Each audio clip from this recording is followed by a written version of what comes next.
listos para recibir a las siguientes escuadras para un juego más en esta noche. We are ready for another match. Please welcome these two teams on the pitch. Next up in the 2025 TUI Soccer World Championship, we have a Group F clash between France and Uruguay. I'm your host, Martin Hopkins. The two teams emerging onto the pitch here in Cancun, Mexico. To the left, it's France wearing all blue shirts, led out by their captain, Romain Lebègue. To the right, it's Uruguay in white, filing out onto the pitch behind their skipper, Victor Rodriguez. The two teams and officials line up, and we will now hear the national anthems.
Two passionate renditions of the respective national anthems.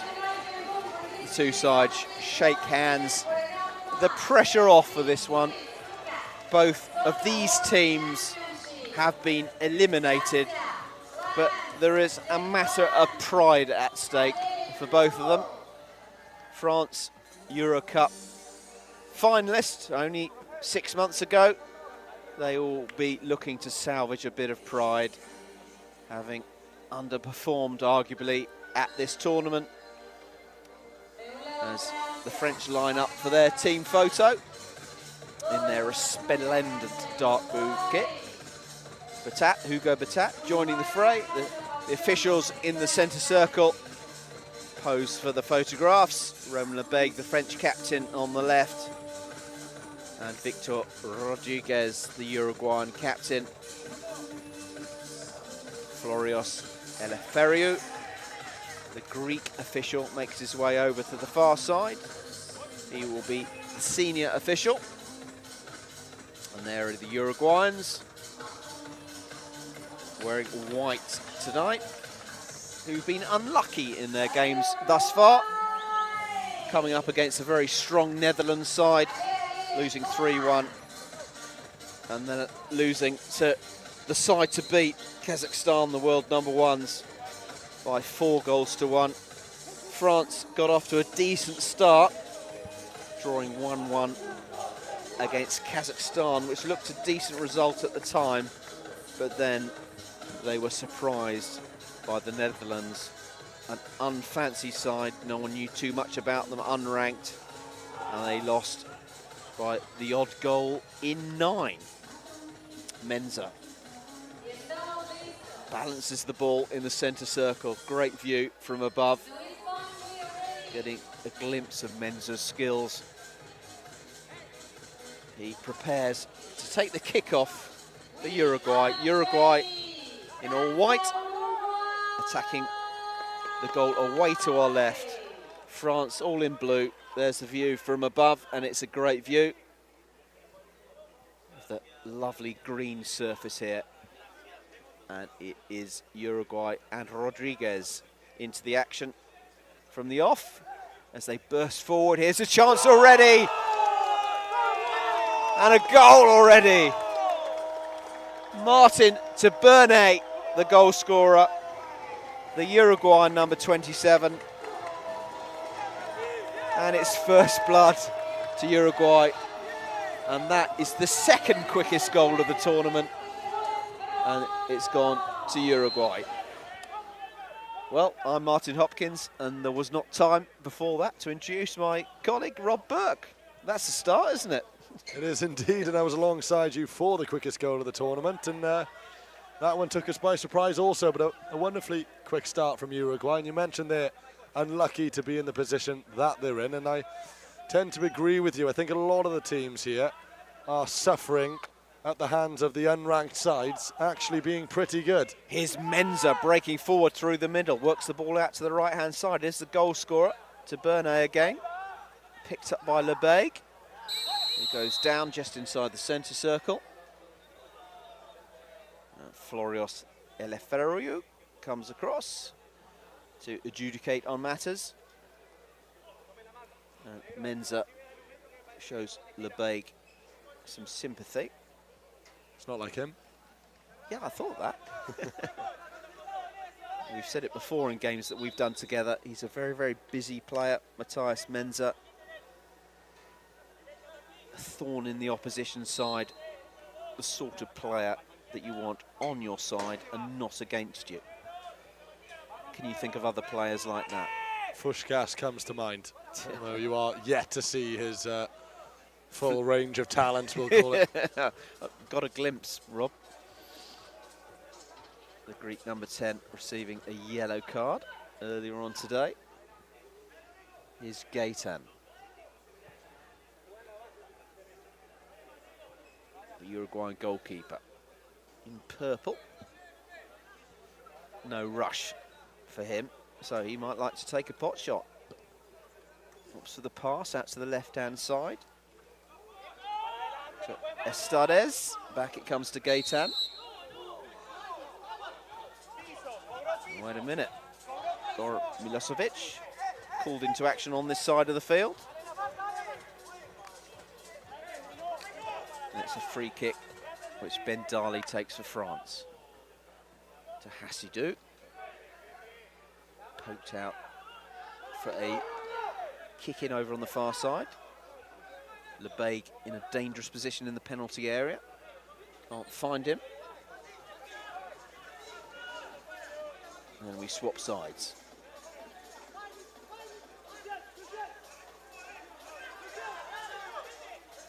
Colachico. Good skill from him, goes for the shot, got good power behind it, rising shot over the bar. Good start, end-to-end stuff. A lively start, certainly. Just think it's caught France off guard ever so slightly, just trying to raise the level themselves now. Uruguay, though, right up for this one. Yeah, they've played well in this tournament, Uruguay. And so have France, in fairness. Just a tough group, wasn't it? Here's Gaetan. Will he try a shot this time? Does do so, and Batat forced into the save. And it's a corner ball on this near side.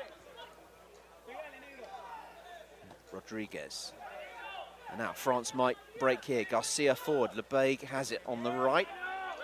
Bendali's over on the far side. There's Colachico. Menza picks it up to Hasidou.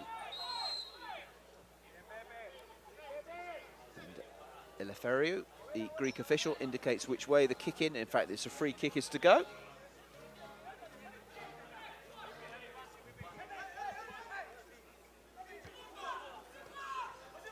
It's Estades.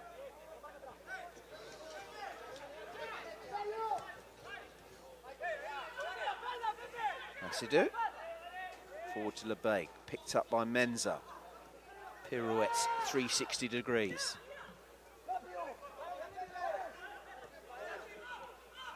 Estades.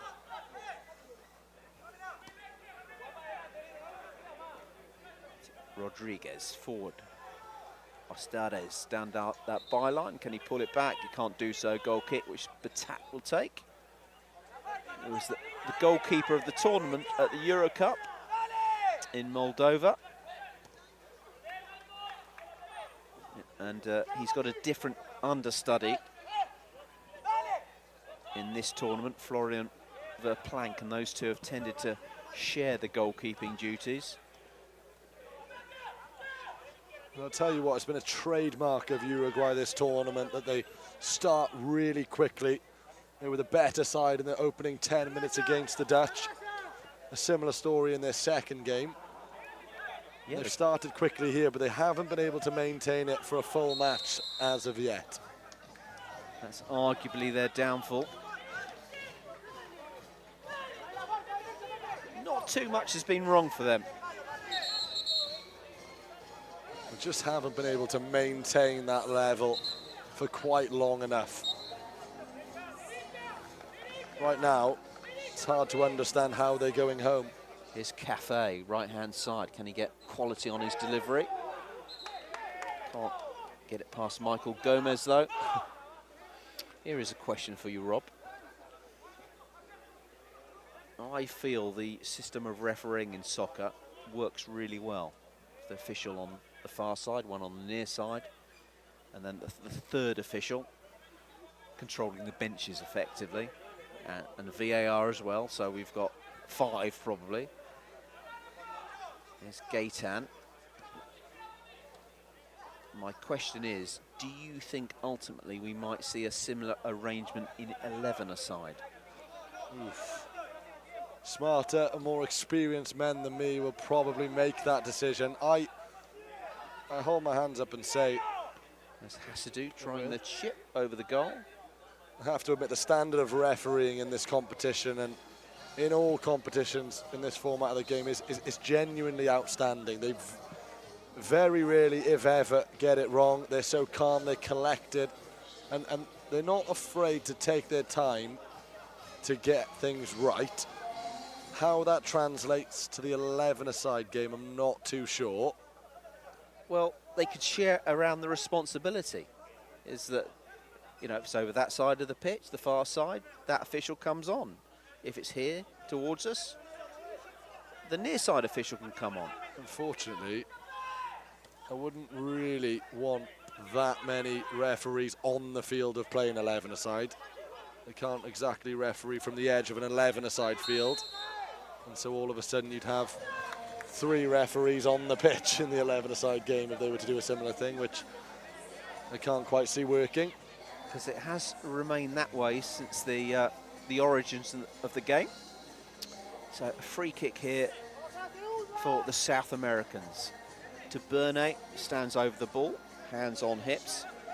Estades also there. Looks like Tabernet fancies his luck, tries the shot. Rodriguez on the follow-up. That one is wide. You mentioned the the 11-a-side game. Florios over on the far side, an experienced referee in the Greek top division back home for him. And I'm sure he'll have raised the option to convert to this kind of refereeing, if of course he believes it's the right thing to do. Well, it's probably a question for them. I'd be interested in their observations. They've all refereed 11-a-side football, so I'll report back to you on that one. Here's Gaetan, who's had a good tournament and looks a capable goalkeeper. Rodriguez, a bit loose from him, and Cafe goes in on Estades, I think it is, who looks in genuine pain. And what are the officials going to do here? It's a yellow card. Cafe will have to leave the field. Estades helped to his feet. Yeah, I didn't feel that Rodriguez's ball in the first place did Estades any favours. Here's to Bernay. Tries to find Menza, who tries to cut it back. Grella on for Uruguay on the far side. I think that's his first action of the tournament. I don't think I've seen him in any of the two games so far. Here's Menza. Distinctive number 7, rolls his foot over the ball. Estades looks to have recovered. Menza. Rodriguez. And France might break here. Belbachir turns. He hasn't seen too much action in this tournament. Key player for them in previous tournaments. Poked down the line from Batat, drifts out of play on this near side. The high press continuing to work, that energetic approach to the game for Uruguay. Effective, but it's around this time that they've tend to drop a level or two in their previous matches. So it'll be interesting to see if they can maintain it. Batat gathers. And if that was a shot, it lacked accuracy. It's just giving it straight back to the Uruguayans. Credit to them for giving it a good go. No doubt they all feel that their results haven't told the full story of their performances. They will not want to go home and tell their friends and family and colleagues that they lost all 3 games. Le Gru. Picked up by Menza. Here's an opportunity. There was a man at the far post, Grella. It's poked out into touch. Colachico will come on for France. Also Garcia as well.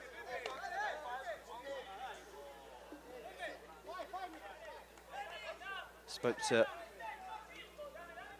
Hugo da Silveira, the French manager, on the eve of this tournament. And he was kind enough, Rob, to buy us some beers. Ooh. And so I'm a bit disappointed for him, because he really is a very, very nice man. Gathered by Batat. Cool header back by Hurtos. And he hasn't seen too much action. One of the 3 or 4 new members of the squad. It's a shame for Uruguay, really, that they weren't able to further capitalise while they had the man advantage. Just got to be careful here that they don't drop off, and Florios has a yellow card in his hands. Is it shown to Bernay? Indeed it is. So now Uruguay are down to 5. A real momentum killer, that one. They've been on top in the opening 13 minutes. I've said that before this tournament. So expect to see the ball played around to the dark blue shirts.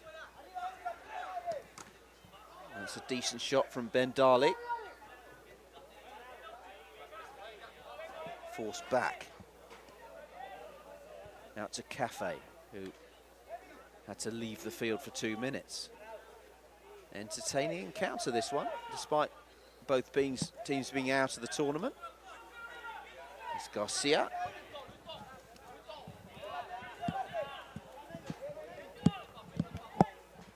Dali, the Baig in a promising position in the penalty area.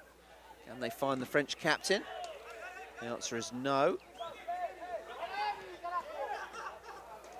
Oh, and that's a full-blooded challenge between Ben Dali and Menza.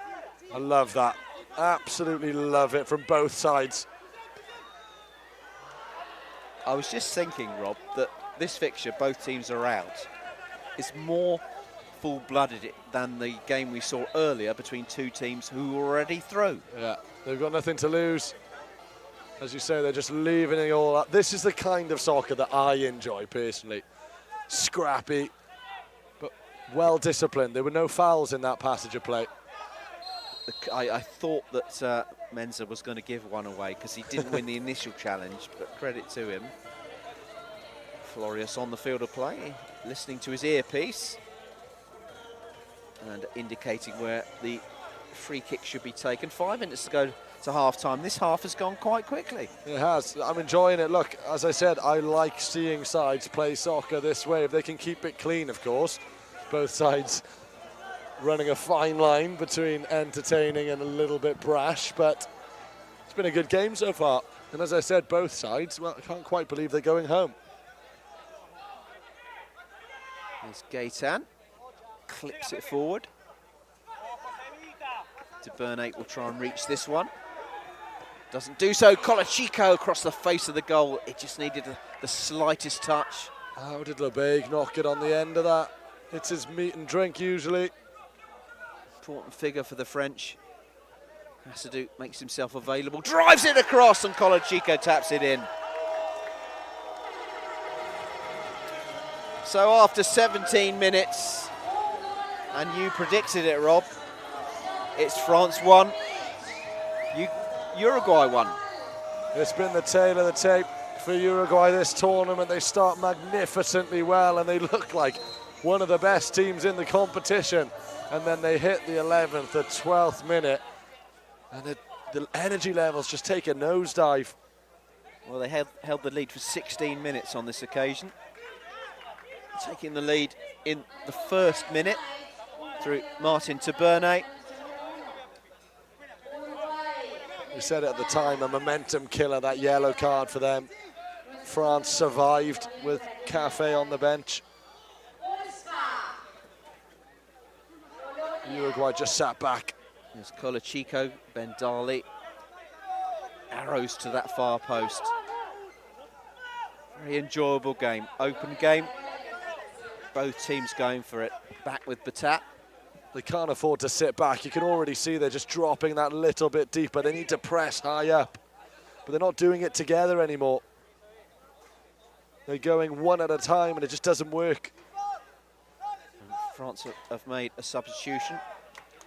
Anatole Malaine has come onto the field. A newer member of the France squad. He is from futsal, and we are told highly skilled. So perfect opportunity for him. I'd just like to see Uruguay continue on the attack. Rodriguez with the header. And Batat had to be smart to deal with that danger at his near post. And that was almost a headed goal. And it's still in the penalty area, bobbling around. France not clearing their lines. Eventually they do so. He had two nibbles at it there, just to tuck it home in the middle. Malaine to Garcia. Opportunity to cross. Gaitan deals with it. Well, I thought this game, Rob, when I looked at the fixtures, might be a tricky one to cover with not too much happening. How wrong can you be? It's been a great game. Here's Rodriguez. Headed away. This really credit to the two teams that are progressing from this group, because there's plenty of quality in the two sides that are heading home. Just goes to show I think did I ask you yesterday if you thought about the quality from the first World Cup you attended? You thought the standard had improved? I think the standards improved from Oman last year. Yeah, the standard of teams has definitely improved. I think the number of teams of a certain quality is definitely higher. There's more teams in with a chance, more teams capable of causing upsets. And the perfect example is the unranked sides. And tries to find Colachico. It all went wrong there. That didn't quite come off. And France have been one of those sides at the forefront of the game. Ranked 10th for this tournament out of the 32 teams. Uruguay 24th. Keitan. Rodriguez worked out to this near side via Vignoli.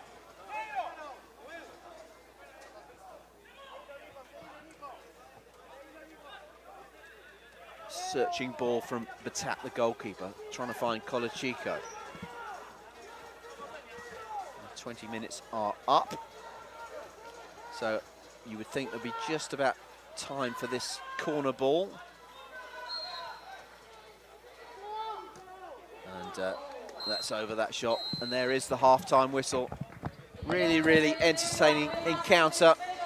These two teams already out, remember. Martin Tabernet gave Uruguay the lead in the first minute. Colachico with the equaliser on 17.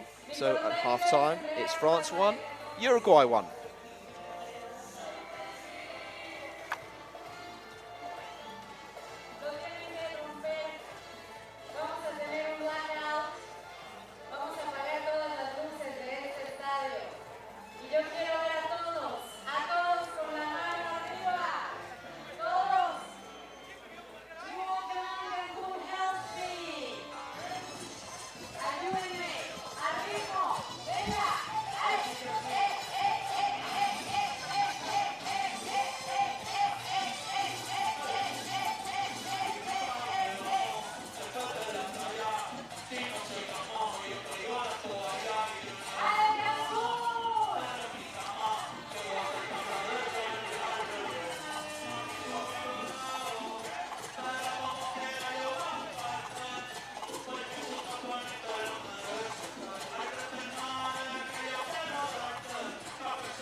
So we're back out for the second half of this entertaining final Group F game.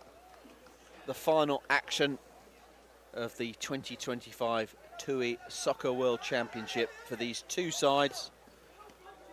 Uruguay took the lead in the first minute, France equalising on 17. Free-flowing, end-to-end stuff, full-blooded encounter. No call to ask, nor given. It's Uruguay in the white shirts attacking the goal away to our right. Winning the free kick, France in blue. I think it's fair to say both of these sides will be missed. Yeah, absolutely. France with a decent opportunity here. Lebaig stands over the ball. He's got a shot on him. And Omar has to do as well, can lash it goalwards. Colachico just to the left. Garcia at the far post, that crucial position. Gaetan marshals his wall.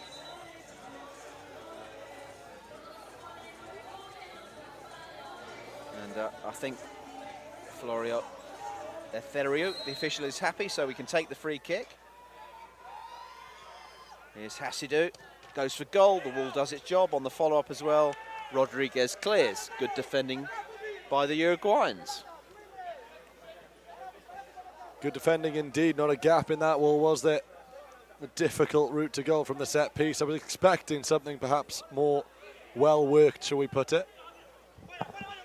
What we have seen sometimes in this tournament is the wall placed and then the goalkeeper taking up a position. He charges out in front of the wall. That's worked quite effectively. Fortune favours the bold. Lebaig has the kick in on the far side. There's been a change in the France goal as we anticipated. That's the last time we'll see Batat in this tournament. Rodriguez, crucial foot in to Bernay. Can't control the return pass. Back at the other end of the field it goes. Uruguay far more effective when they're on the attack and hustling and bustling in the opposition territory. I'd like to see more of that in the second half. They always start their games well. Faded away again ever so slightly in the first. What do you put that down to? I can think of other teams like Ukraine who work at high intensity as well, managed to keep it up. You think it's fitness? I dare say it's fitness. It's more perhaps wanting to protect what they have. That natural instinct to sit back when you're ahead. It's not done them any favours. Uruguay, a famous nation in terms of the round ball. Winners of the FIFA World Cup, the inaugural FIFA World Cup in 1930. And again, famously in the Maracanã 20 years later, upsetting Brazil, I think, which still hurts them. 2 World Cup wins for them. And a proud heritage of playing the round ball game. Do still get a bit of a buzz when you see them sporting their blue jerseys, black shorts. Mentioned already, Luis Suarez, the player that comes to mind. Dan mentioned Diego Forlan. Yes, of course, yeah. The list goes on and on. Diego Godin, another one for me. Yep. My first ever football bet win was on Diego Godin. Is he the chap that played for Atletico Madrid? He is indeed the man who scored the opening goal in the Champions League final. Packed him on FIFA and I told my dad he's going to score tonight. And he did. A nation, like so many in South America, inextricably linked with putting a ball into the back of the net, and Colachico had a shot there. It's just saved by Gaetan. And you talk about levels dropping off. They have already. Robust challenge over that far side. The French player wants Menza carded. It's not a card. It's borderline decent challenge. He goes in hard. His reputation precedes him, Menza. I'm not sure he has a reputation. He just looks busy. speaking to some of the other players in the competition, Oh, they're he certainly does. aware. Okay. They're certainly aware of his exploits. We'll put it that way. I'm going to ask you shortly, who's the best pest player you can think of generally? He's in with a shout, isn't he, Menza? Yeah.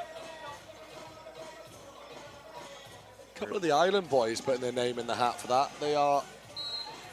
It's Baig. Hasadou's to his left, receives it, switches sides. It's like miscontrol from Colachico, or was it? He flicked it up, had the shot. Goal kick for Uruguay. Ambitious shot. Verplank plucks it out of the air, no problem for him. As Dan Shaw puts it, there's a few players in this tournament like ants at a picnic, just won't go away, and Menza's certainly one of them. It's part of the game. So we've seen some drama this evening. Honduras qualifying for the knockout stages, getting the result they needed against Brazil. An exciting 3-3 draw earlier on. It was Bulgaria 4, Canada 1. Seems a long time ago now, Rob. It does. The Czech Republic beat Greece 2-0, Honduras 3, Brazil 3, as we were saying. And here it's France 1, Uruguay 1. Colachico with the ball, stings the fingers of Gaetan, who has had a really good tournament. Colachico comes forward. Gaetan, an example of a keeper equally good with his feet as he is with his hands.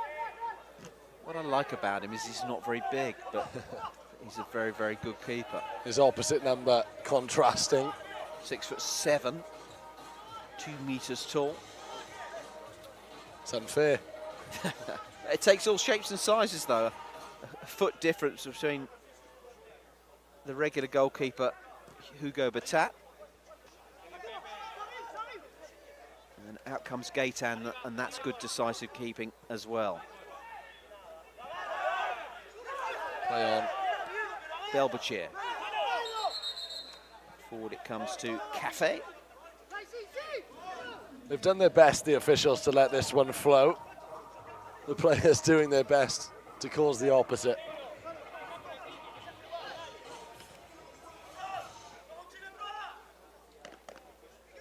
It's Gaetan ambling out of his goal, all the time in the world. 12 minutes left. Can either of these sides find a winner? The Devils dropped off slightly. Yeah, Uruguay just sitting that little bit deeper. And not sure where the caution's coming from. They're out the competition. They're clearly more effective on the front foot. Just go for it.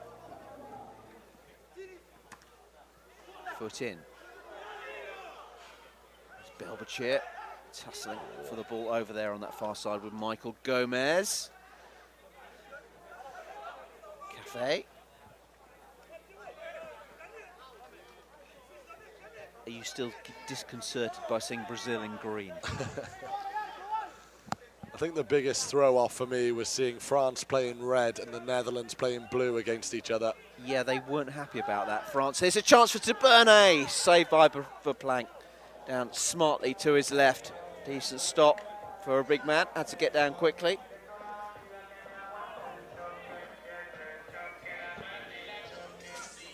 And here is the kick in. Rodriguez goes for goal at the near post. A cheeky attempt from Rodriguez there. I was going to say that green is historically viewed in football as an unlucky colour, which is why there aren't many teams that play in green.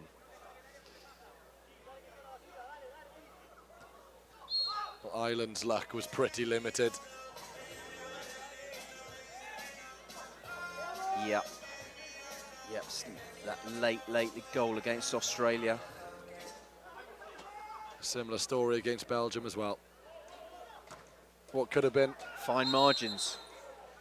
There is Estades on the halfway line. France free kick.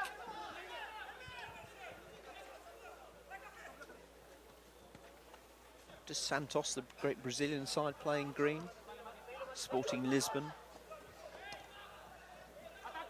Intercepted there and worked out to Bernay. Gets past his man, Legrou. And it's a yellow card. Well, I'm not so sure about that one. Certainly, he wanted the foul, didn't he? Well, you spoke earlier about the little flinch you get when the referee pulls his cards from his pockets and you see red initially and you think, oh, here we go. It was yellow. Unfortunate, really, though, from the French to receive their second yellow card for an innocuous tackle. So, opportunity here are the decisive moments for Uruguay. Down to 5 men, the French. And here's Rodriguez. Pokes it forward to Menza. Rodriguez is available. All the step-overs, look, from Menza. Unfortunate enough to work with a world-class coach, albeit from a rugby background. And in this situation, he'll say it's risk-reward. Saved by Baplanck. Got to take a risk here if you want a result. Uruguay just slightly cautious with their play. Rodriguez available on this near side. He was the outlet ball, surely. Stades declined to ease it out to the right-hand side, as did Menza a few moments ago.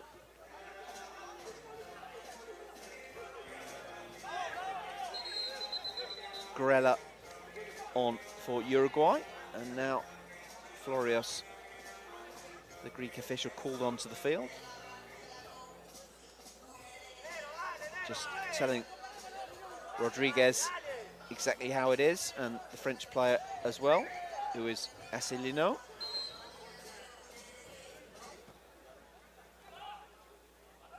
And it was aimed towards Asselineau, didn't find him, and Gaetan finds Rodriguez.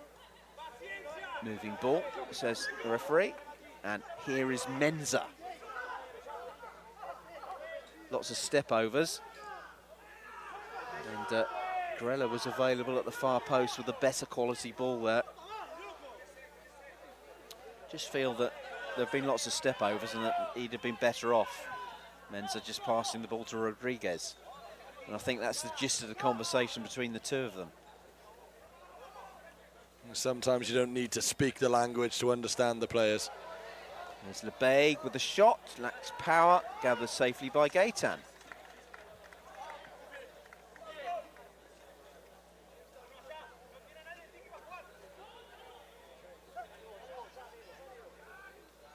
Remember,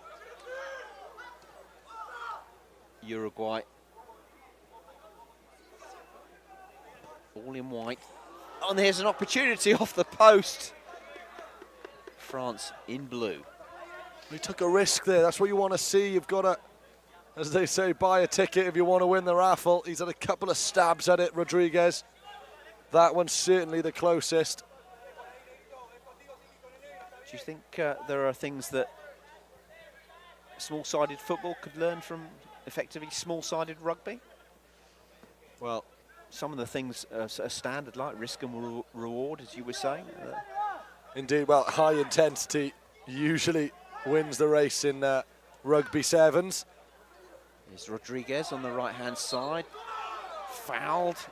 Lebeig thinks it wasn't an infringement, so it's a free kick in a decent position for Uruguay. We mentioned here a lot of players come from the 11-a-side game, and as far as French rugby sevens goes, they hired a certain Antoine Dupont to join them for the first time last year, and they ended up lifting a trophy for the first time.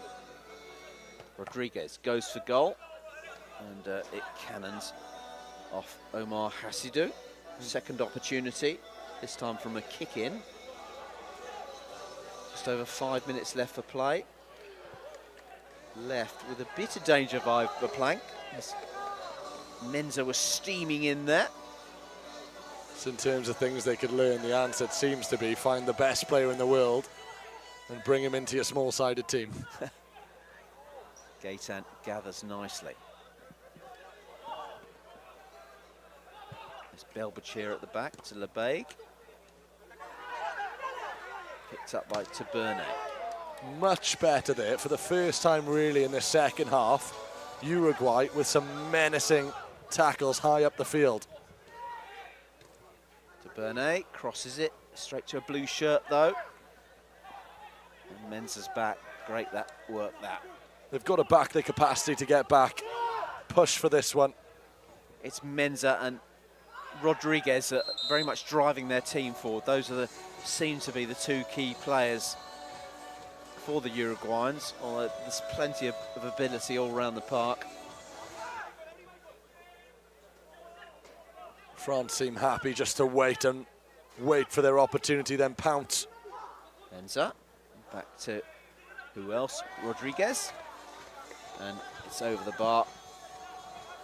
Ambitious there, trying to chip a goalkeeper that's 2 feet tall. 2 feet tall, 2 meters tall. 2 meters. I beg your pardon. 2 feet tall. 6'7", I think, in Imperial.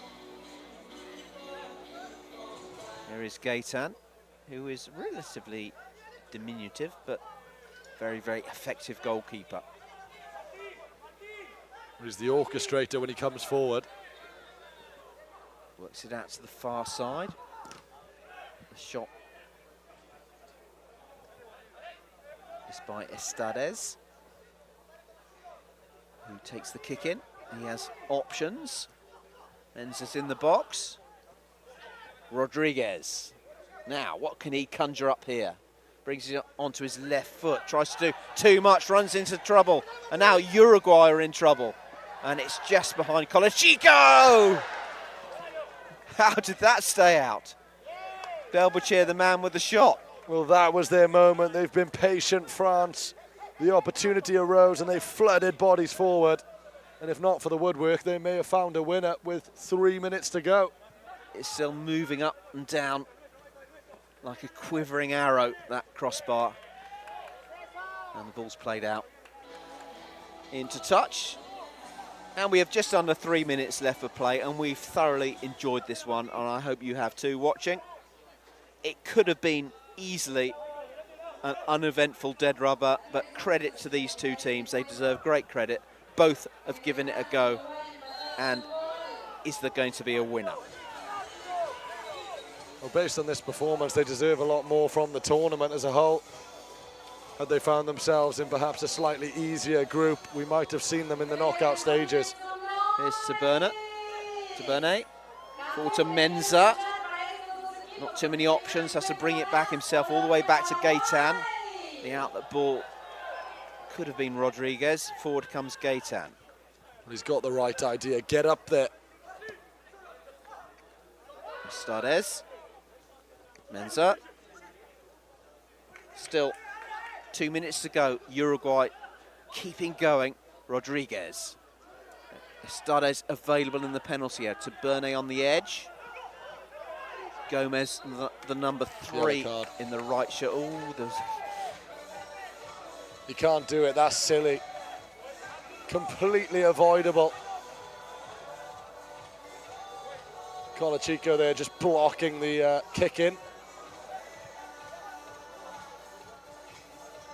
Right, so France reduced in number and a golden opportunity again for Uruguay to take full advantage. Rodriguez shoots and it goes behind, cannons off the defender, and it is a kick-in. France here down to 5 for the 3rd time. If Uruguay don't take advantage, they've only got themselves to blame. Right, patience is what's required here. And here's Taberna for plank saves. Good save. Brilliant save under pressure now, France. Taberna drives it goalwards, cleared. Rodriguez. Now patience is needed here. Here's Menza trying to find Taberna at that far post. When the ball fell to Rodriguez at the edge of the area. And for plank gathers gratefully, Michael Gomez is there as well. Protestations from the Uruguayan bench. Some earpiece action from the two officials. They want a soccer penalty. Florios Eleferiou, the official on the far side, you will see in your picture, coming over to this near touchline. Anxiety on the French bench. There's no disputing that he's used his head there to effectively pass the ball back to the goalkeeper. He's gone to ground, and they are taking a look at it here.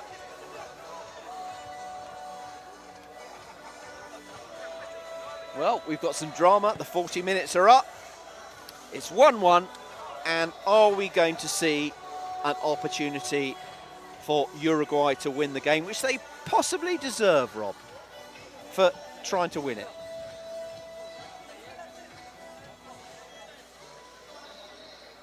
And what we are seeing on camera is Matthias Menza showing his magnificent midriff. Look at that. So that's some abdominal development. You dry my washing on there. Anyway, as you say, drama late on, and we spoke about risk-reward. They got bodies forward. France go down to 5 for the 3rd time, and there's only so far you can go when you're down a player.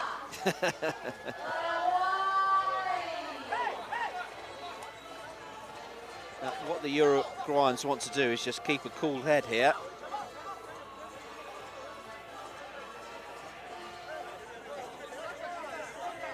It's taking quite a long time because this will be effectively a kick to win the match. Rodriguez looks confident, doesn't he? Look, he's got the ball.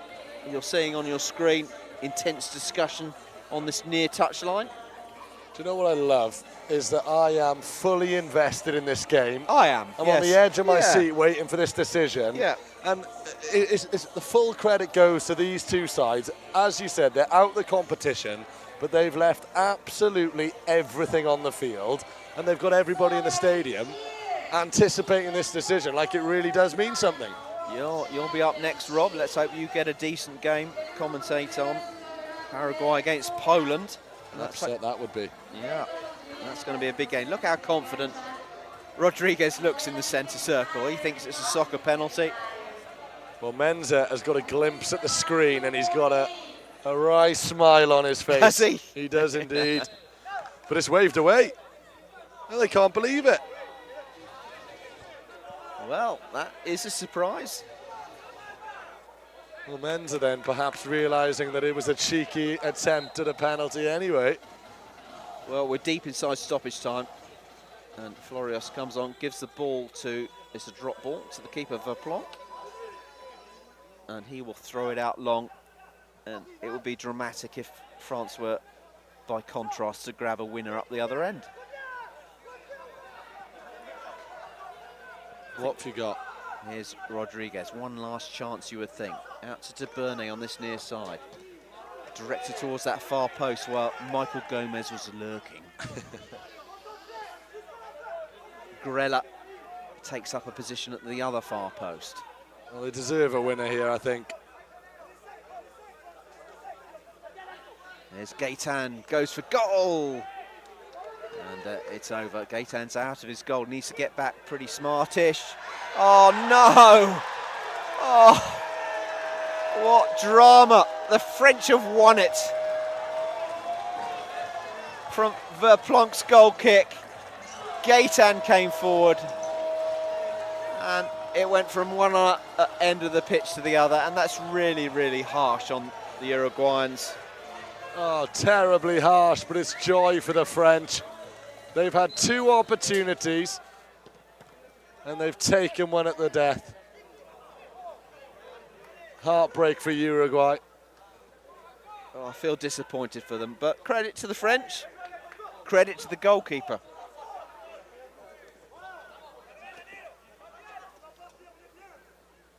Is there going to be one last chance? Here's Menza. To Bernay, to Menza.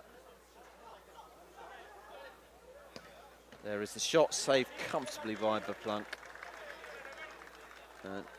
We're approaching 45 minutes. You'd think that would be about it. That's a long throw to Hasidou. Surely not another chance. To Bernay, clears his lines. Still we continue. Menza driving forward over on that far side, arrows it towards goal, picked up on the edge of his own area by Hassidou. Belbuchier. And there is the final whistle. Really, really entertaining encounter. Uruguay grabbing the game by the scruff of the neck in the second half, trying to win it. But Florian Verplanck with a long-range shot from one end of the field to the other, beat his opposite number, Gaetan. Uruguay took the lead a long time ago, it seems, in the first minute. Colachico equalised for France 3 minutes before half-time, and then in stoppage time, the French goalkeeper, Florian Verplanck, won it for France. So both teams deserve a lot of credit. It's finished France 2, Uruguay 1.